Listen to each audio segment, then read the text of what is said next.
Primera parte. Dogma. 1. Aleph A. El recipiendario. Disciplina en Sof Keter. Cuando un filósofo ha tomado como base de una nueva revelación de la sabiduría humana este razonamiento, yo pienso, luego existo, ha cambiado en cierto modo y a despecho suyo, según la revelación cristiana, la noción antigua del Ser Supremo. Moisés hace decir al ser de los seres, yo soy el que soy. Descartes hace decir al hombre, yo soy el que piensa.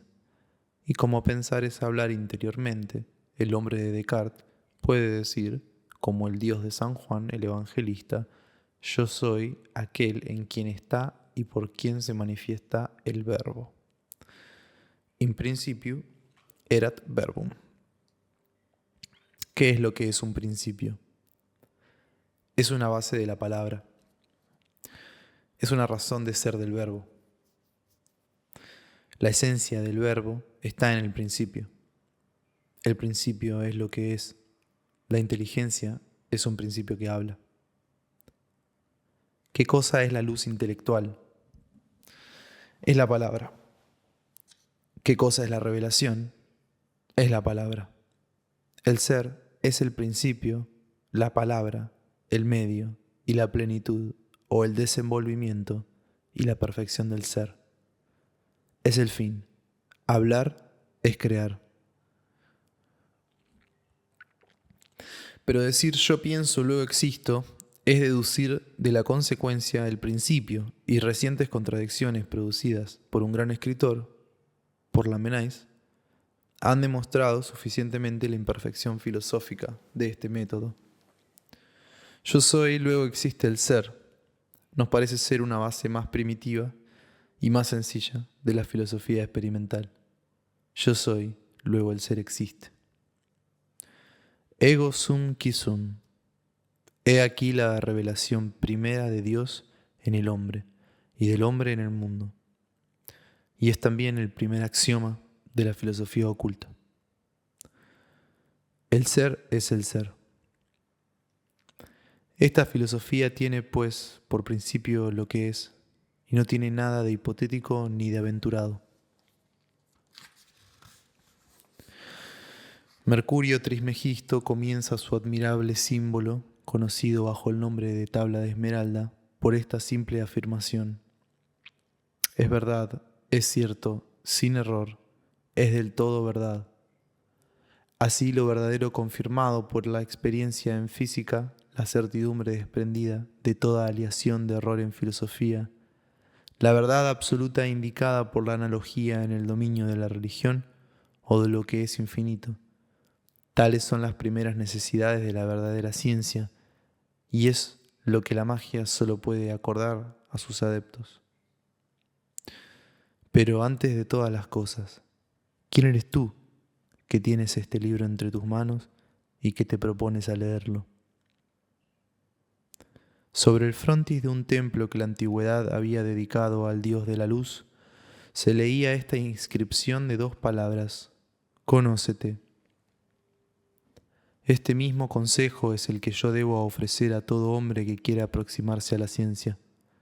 La magia, a lo que los antiguos llamaban Sanctum Regnum, el santo reino o el reino de Dios, Regnum Dei, no se ha hecho más que para los reyes y para los sacerdotes. ¿Sois sacerdote? ¿Sois rey?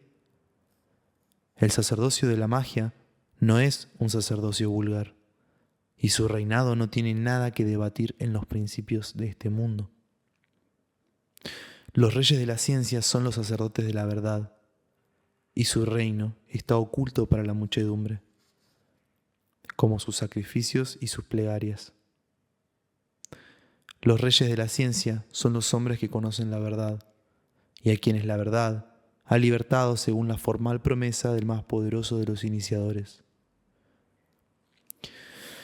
El hombre que es esclavo de sus pasiones o de prejuicios de este mundo no puede ser iniciado, y no podrá serlo tampoco mientras no se reforme. No podrás ser pues un adepto, porque la palabra adepto significa aquel que ha llegado por su voluntad y por sus obras. El hombre que ama sus ideas y que tiene miedo de desprenderse de ellas, aquel que teme las nuevas verdades y está dispuesto a dudar de todo antes que admitir alguna cosa al azar, ese debe cerrar este libro, puesto que resultaría peligroso o inútil para él. Lo comprenderá mal y se encontraría perturbado, pero lo estaría mucho más si por ventura llegara a comprenderlo bien. Si amáis más al mundo que a la razón, a la verdad y a la justicia, si vuestra voluntad es insegura y cavilante, sea en el bien, sea en el mal, si la lógica os espanta, si la libertad desnuda os hace enrojecer, si se os hiere al tocar los errores en que habéis sido criados, condenad inmediatamente el libro y haced, al no leerlo, como si no existiera para vosotros, pero no le motejéis de peligroso. Los secretos que revela serán comprendidos solo por un pequeño número de hombres, y aquellos que lo comprendan no los revelarán ciertamente. Mostrar la luz a las aves nocturnas es ocultársela, puesto que la ciega, y se convierte para ellas en algo más oscuro que las tinieblas. Hablaré pues claramente lo que diré todo, y tengo la firme confianza de que solo los iniciados o los que sean dignos de serlo lo leerán y comprenderán algo. Hay una verdadera y una falsa ciencia, una magia divina y una magia infernal, es decir, embustera y tenebrosa. Vamos a revelar la una y develar la otra. Vamos a distinguir al mago del hechicero y al adepto del charlatán. El mago dispone de una fuerza que conoce, el hechicero se esfuerza por abusar de lo que ignora. El diablo, si está permitido emplear en un libro de ciencia esta palabra despreciable y vulgar, se entrega al mago y el hechicero se entrega al diablo. El mago es el soberano pontífice de la naturaleza. El hechicero no es otra cosa que el profanador de la misma. El hechicero es al mago lo que el supersticioso y el fanático al hombre verdaderamente religioso. Antes de ir más lejos, definamos claramente lo que es la magia. La magia es la ciencia tradicional de los secretos de la naturaleza, que nos viene de los magos. Por medio de esta ciencia, el adepto se encuentra investido de una omnipotencia relativa y puede operar superhumanamente, es decir, de una manera que no está en el alcance de los demás hombres. Así es como muchos adeptos célebres, tales como Mercurio Trismegisto, Osiris, Orfeo, Apolonio de Tiana y otros, que podrían ser inconveniente o peligroso nombrar, han podido ser adorados o invocados después de su muerte como dioses. También es así como algunos otros, siguiendo el flujo y el reflujo de la opinión que hace los caprichos del éxito, han llegado a ser prosélitos del infierno o aventureros caprichosos, sospechosos, como el emperador Juliano, Apuleyo, el encantador Merlín y el archihechicero, como se le llamaba en su época al ilustre y desgraciado Cornelio Agripa.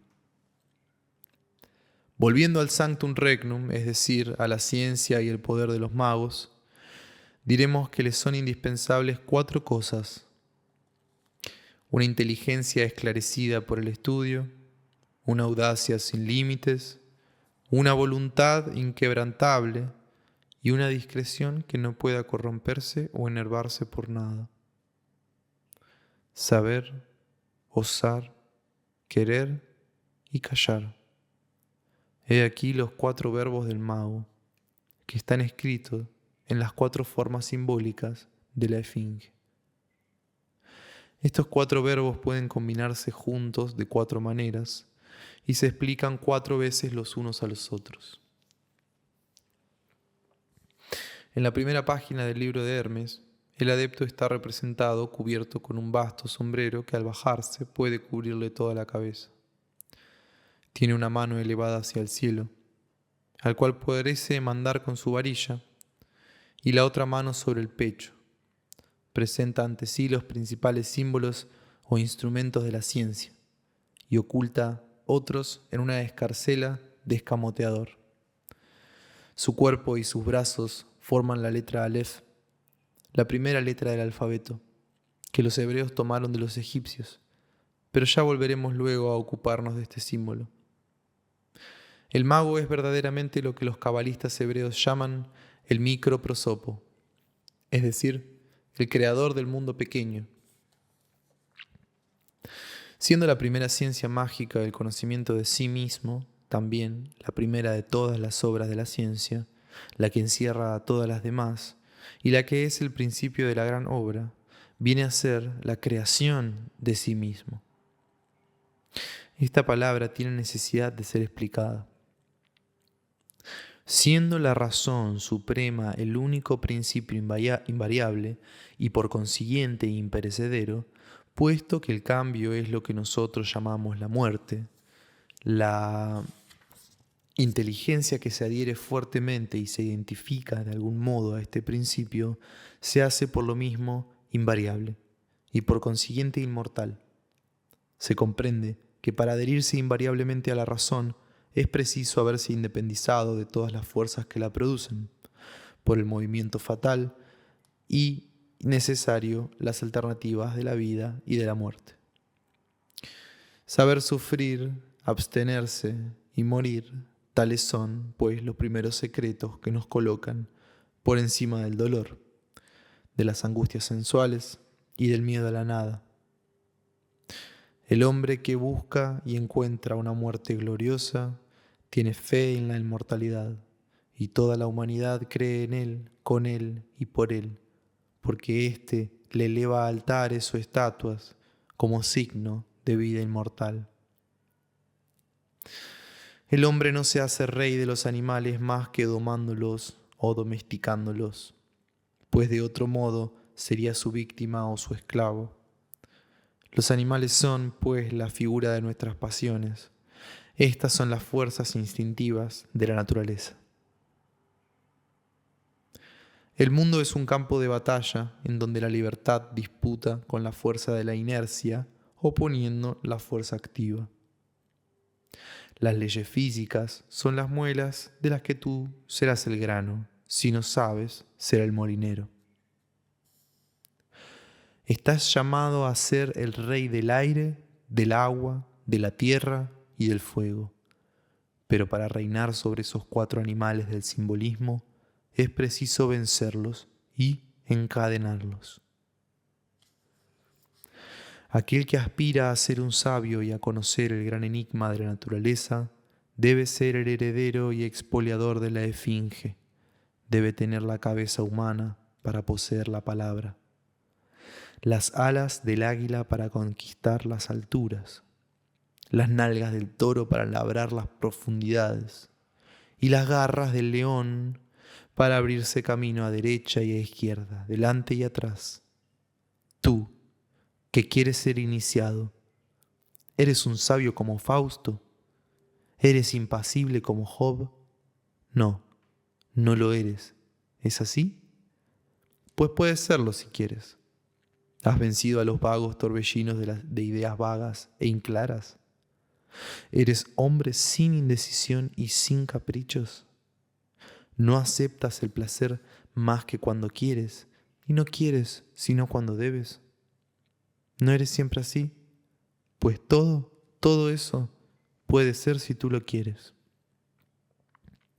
La esfinge no solamente tiene cabeza humana, tiene también senos de mujer. ¿Sabes tú resistir a los atractivos de la mujer? No.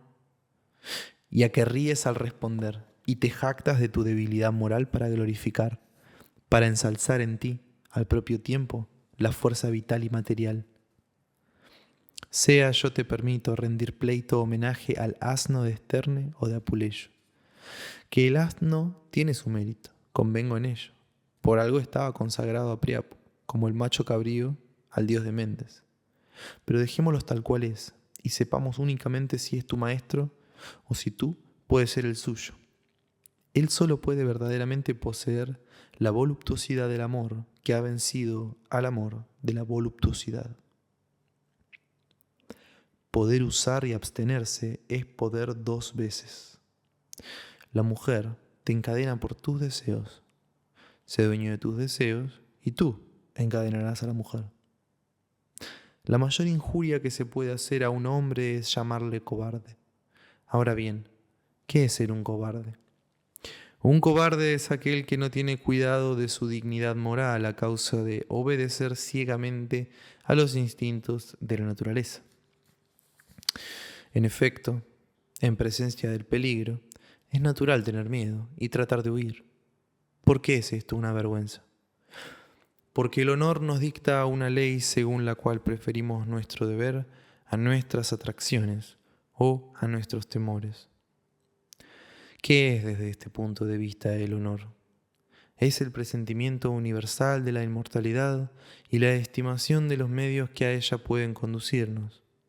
La última victoria que el hombre puede alcanzar sobre la muerte es la del triunfar del gusto de la vida, no por desesperación, sino por una más elevada esperanza que está encerrada en la fe, por todo lo que es bello y honesto, debido al consentimiento de todo el mundo.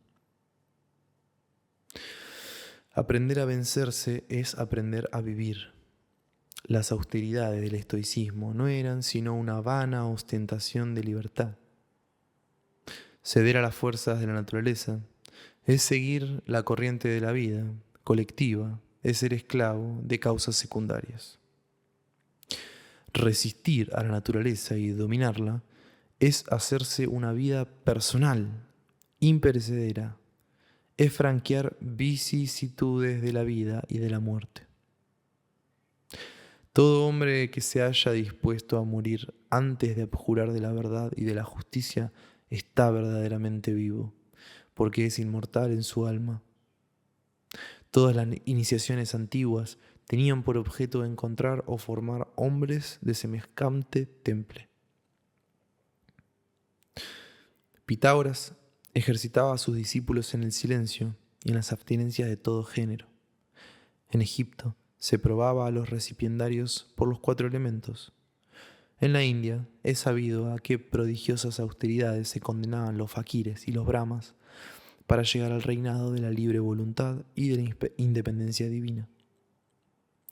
Todas las maceraciones del ascetismo están tomadas de las iniciaciones en los antiguos misterios. Y ya han cesado, porque los iniciables, no encontrando y habiéndose convertido los directores de las conciencias en seres ignorantes como el vulgo, los ciegos se han cansado de seguir ciegos, y nadie ha querido sufrir ni sujetarse a pruebas que no conducían más que a la duda y a la desesperación. El camino de la verdadera luz se había perdido. Para hacer alguna cosa es preciso saber lo que se quiere hacer, o por lo menos tener fe en alguien que lo sepa. Pero, ¿cómo arriesgaré mi vida a la aventura y seguiré el azar, aquel que ni él mismo sabe a dónde va? En la vía de las altas ciencias no hay que comprometerse temerariamente, sino, una vez en marcha, es preciso llegar o perecer. Dudar es volverse loco, detenerse es caer, retroceder es precipitarse de un abismo. Tú, pues, que has comenzado la lectura de este libro, si lo comprendes y quieres leerlo hasta el fin, él hará de ti un monarca o un insensato.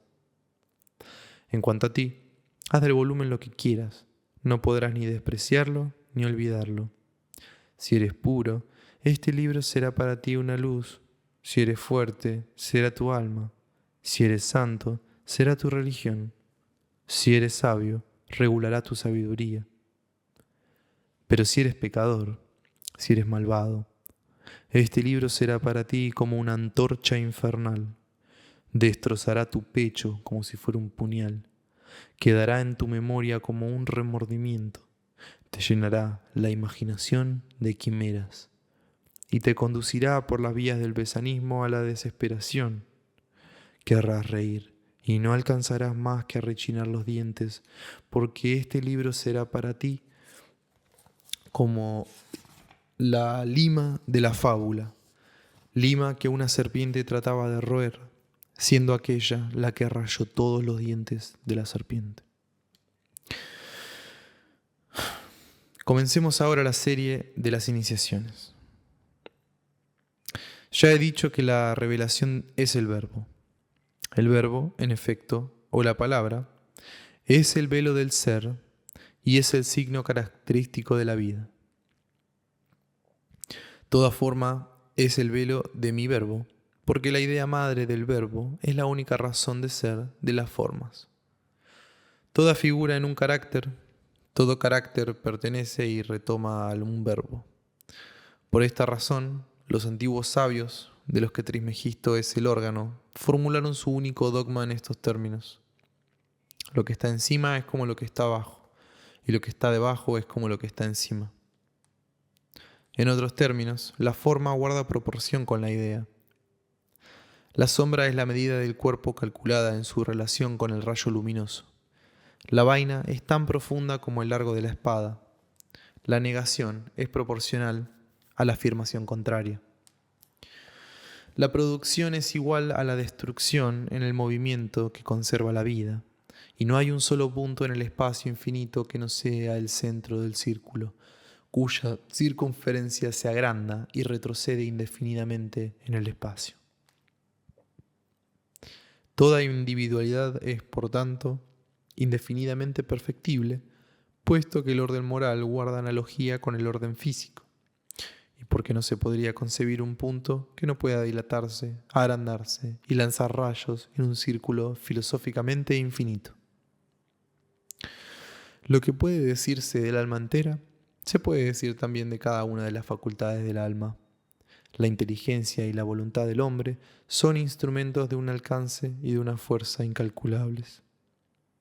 Pero la inteligencia y la voluntad tienen como auxiliares y como instrumento una facultad muy poco conocida y cuyo poderío pertenece exclusivamente al dominio de la magia. Me refiero a la imaginación, a la cual los cabalistas llaman lo diáfano o lo translúcido. La imaginación, en efecto, es algo así como los ojos del alma, siendo en ella donde se dibujan y se conservan las formas. Es por ella también que donde vemos los reflejos del mundo invisible, y asimismo, en fin, es el espejo de las visiones y el aparato de la vida mágica. Por medio de ella curamos las enfermedades, influenciamos las estaciones, apartamos la muerte a los vivos y hasta resucitamos a los muertos, porque es ella la que exalta la voluntad y le da ascendiente sobre la gente universal. La imaginación determina la forma del hijo en el seno de la madre y fija el destino de los hombres. Da alas al contagio y dirige a los combatientes en el campo de batalla. ¿Estás en peligro en un combate? Pues consideraos invulnerables como Aquiles y lo seréis, dice Paracelso. El miedo atrae las balas en la guerra, en tanto que el valor las hace desviar o retroceder.